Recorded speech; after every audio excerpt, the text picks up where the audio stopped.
Who are you, really? Not your job, not your social media profile, not the roles you play for family, friends, or society, but the person behind the screens, the narratives, and the expectations. This question has haunted philosophers and psychologists for centuries. But in the digital age, it has become more urgent and more difficult than ever. In the past, identity was shaped slowly. It emerged from family, tradition, culture, and long-term relationships. People lived inside relatively stable narratives. Today, identity is fragmented, accelerated, and constantly rewritten. Psychologist Erik Erikson described identity as a lifelong developmental process. According to Erikson, humans build a coherent sense of self through stages, integrating experiences into a stable narrative. But what happens when the environment changes faster than the human mind can adapt? In the digital age, the self is no longer a stable story. It is a stream of updates, profiles, avatars, and performances. Sociologist Irving Goffman once described social life as a stage where individuals perform roles. In the digital world, this metaphor becomes literal. Every post, every story, every tweet is a performance of identity. You're no longer just living your life. You are curating it. Psychologist Sherry Turkle, in her research on technology and identity, observed that people increasingly experience themselves as multiple, fragmented selves across platforms. The online self, the professional self, the private self, each with its own narrative and expectations. This fragmentation can feel liberating, but it can also be deeply destabilizing, because identity, at its core, is not just about expression, it is about continuity. Psychologist Dan McAdams introduced the concept of narrative identity, the internalized story we tell ourselves about who we are, where we came from, and where we are going. This narrative provides meaning, coherence, and purpose. But when the narrative becomes fragmented, constantly edited, and externally validated by algorithms and metrics, something fundamental changes.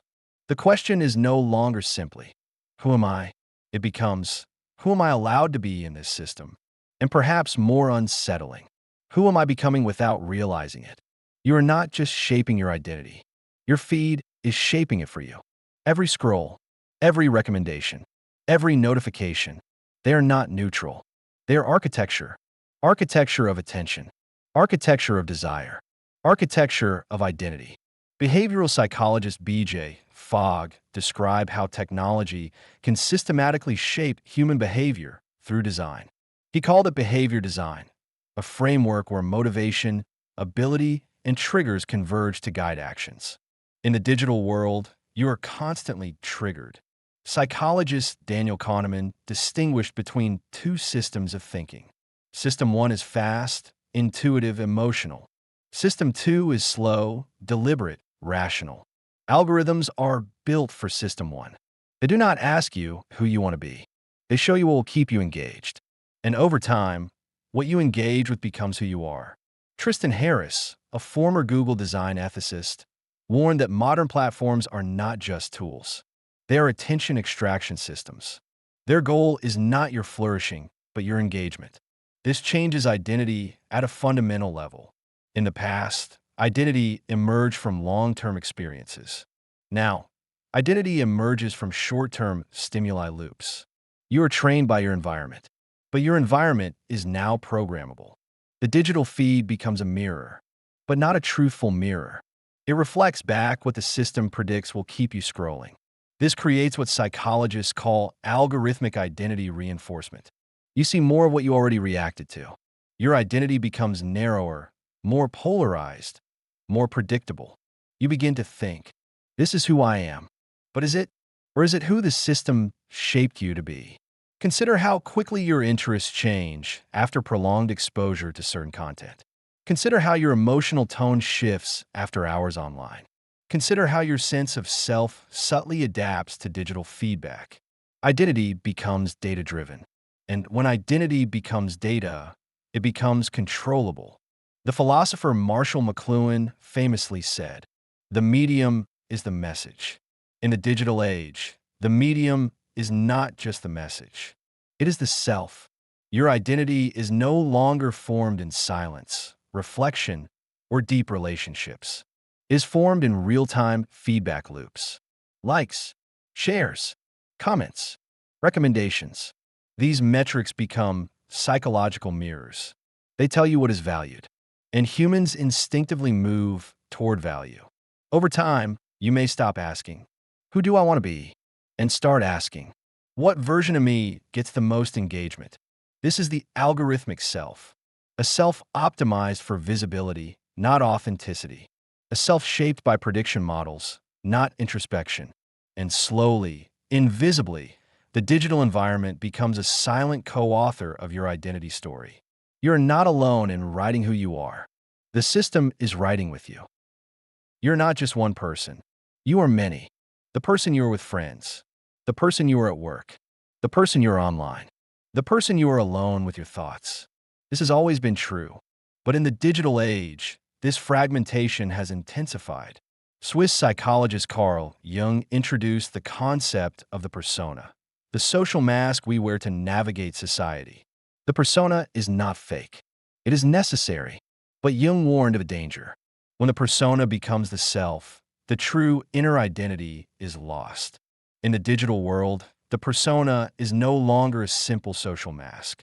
It is a curated profile, optimized, edited, filtered, and performed. You're not only living, you are performing yourself. Sociologist Irving Goffman described social interaction as theatrical performance. But in the age of social media, the stage never closes. There is no backstage. Every moment can be content. Every emotion can be public. Every identity can be optimized. This creates a psychological split. The external self becomes a product. The internal self becomes an observer.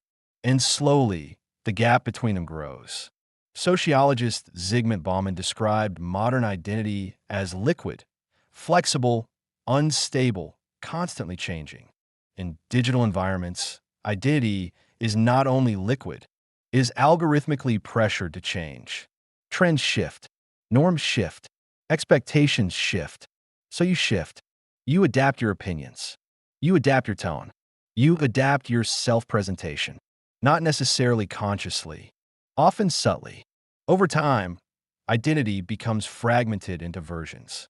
A version for LinkedIn, a version for Instagram, a version for family, a version for strangers, a version for yourself. But which one is real? Psychologist Dan McAdams argued that humans need a coherent narrative identity, a story that connects who we were, who we are, and who we are becoming. This narrative gives meaning and stability. Fragmentation breaks the narrative. You no longer feel like a continuous person across time. You feel like a collection of moments. This is why many people today report a strange feeling. I don't feel like myself anymore. It is not just stress. It is not just burnout. It is identity fragmentation. When the self becomes distributed across platforms, roles, and performances, it loses its center of gravity. The philosopher Michel Foucault suggested that identity is shaped by power structures and social discourse. In the digital age, the discourse is constant, global, and algorithmically amplified. You are shaped by invisible forces, and yet you experience it as freedom. But freedom without coherence can feel like disintegration. The fragmented self is flexible, adaptable, and connected. But it is also unstable, anxious, and hollow. Because identity is not just about expression. It is about integration. You're not just many selves. You need to be one person across time. But if identity is fragmented, how does the brain hold the self together at all? Is there a core self beneath the masks, the feeds, and the performances? Neuroscience suggests there is, but it is not what you think. In the next part, we will explore the neuroscience of the self and why your brain desperately needs a coherent identity story. The self feels solid, continuous, stable. But in the brain, the self is a construction, a model. Neuroscientist Antonio Damasio proposed that the self emerges from the brain's mapping of the body and its interactions with the world. The brain constantly tracks sensations, emotions, memories, and goals. From this, it constructs a narrative center. You experience this center as me, but there is no single self-module in the brain. There is only integration. Neuroscientist Anil Seth describes the self as a prediction machine. Your brain predicts who you are based on past experiences, current signals, and expected futures. The self is not discovered. It is generated. Consider patients with neurological disruptions. In cases of depersonalization, individuals report feeling detached from themselves, as if observing their life from outside. They often describe it as watching a character play my life. This is not metaphorical. It is the self-model destabilizing. In split brain studies, patients whose hemispheres were surgically separated showed that different parts of the brain could hold different intentions, memories, and identities. The unified self is an illusion of integration, but it is a necessary illusion. The brain needs a coherent self-model to function. Without it, decisions, motivations, and memories collapse into chaos. Identity is the operating system of the mind. When identity becomes fragmented, as in the digital age, the brain must constantly reconcile multiple self-models. Online self, offline self, professional self, private self, each with different reward structures. Dopamine pathways reinforce what feels rewarding. Social validation triggers reward circuits. Novelty triggers reward circuits. Belonging triggers reward circuits. Your brain does not distinguish between physical and digital belonging. It learns from both. Over time, the digital environment trains the brain's self-model. You begin to predict yourself differently. I'm someone who posts. I am someone who gets likes. I am someone who is watched. This predictive loop reshapes identity. Neuroscience shows that memory is not stored as a fixed archive. It is reconstructed each time you recall it. Identity is built from memory, so identity is also reconstructed. In the digital age, memory is externalized. Photos, posts, timelines. You remember yourself through algorithms. This changes self-perception at a neural level. Your brain integrates external digital records into its self-model. The line between lived experience and curated narrative blurs. And when the narrative becomes inconsistent, the brain experiences stress. This is why fragmented identity often correlates with anxiety and existential discomfort. The brain seeks coherence. It seeks a story. Without a coherent identity story, motivation weakens. Meaning weakens.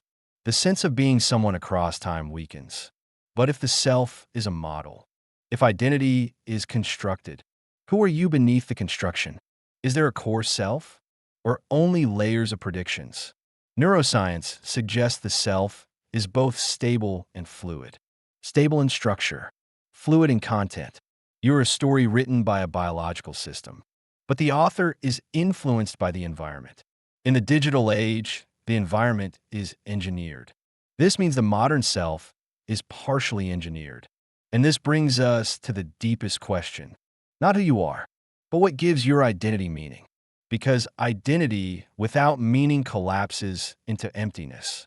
In the final part, we will explore the existential identity crisis of the digital age and why meaning, not identity, may be the true center of the self. Identity is not the deepest question. Meaning is, you can know who you are and still feel lost.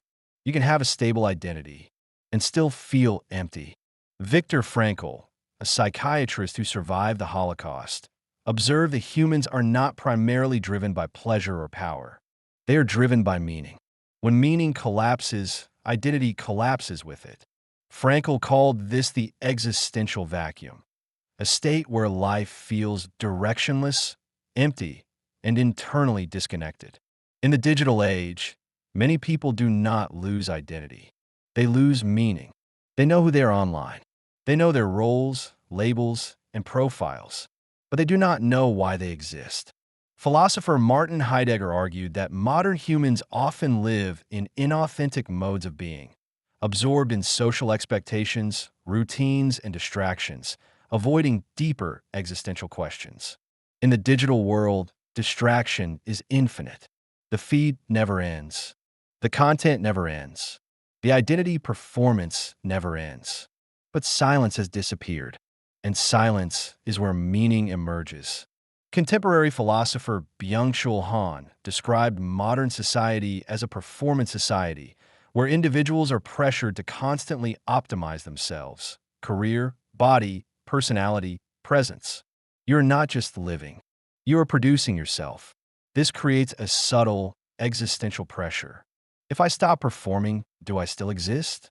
The digital self becomes a project, a brand, a stream of updates.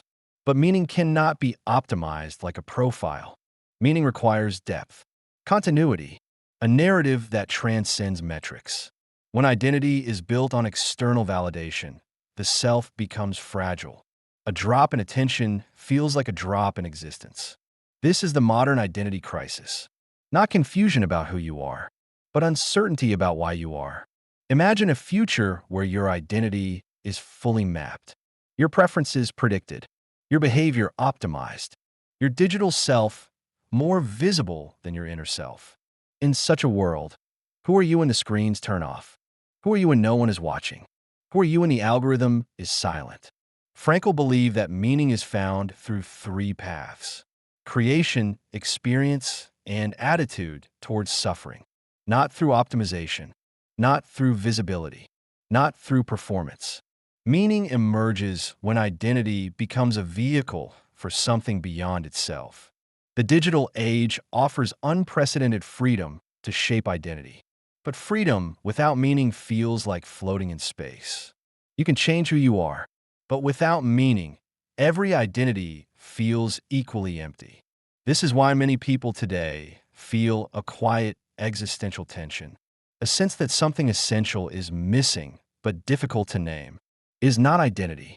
It is meaning. You're not just a profile. You're not just a narrative. You're not just an algorithmically shaped self. You are a story unfolding across time, seeking coherence, purpose, and transcendence. Identity is the structure. Meaning is the reason. And the deepest question of the digital age is not, who am I? But, why am I here? Who are you when no one is watching? Who are you beyond the feed? And what kind of story do you want your identity to become? If this made you reflect, explore more episodes on identity, meaning, and the human mind here on Brilliant Mind.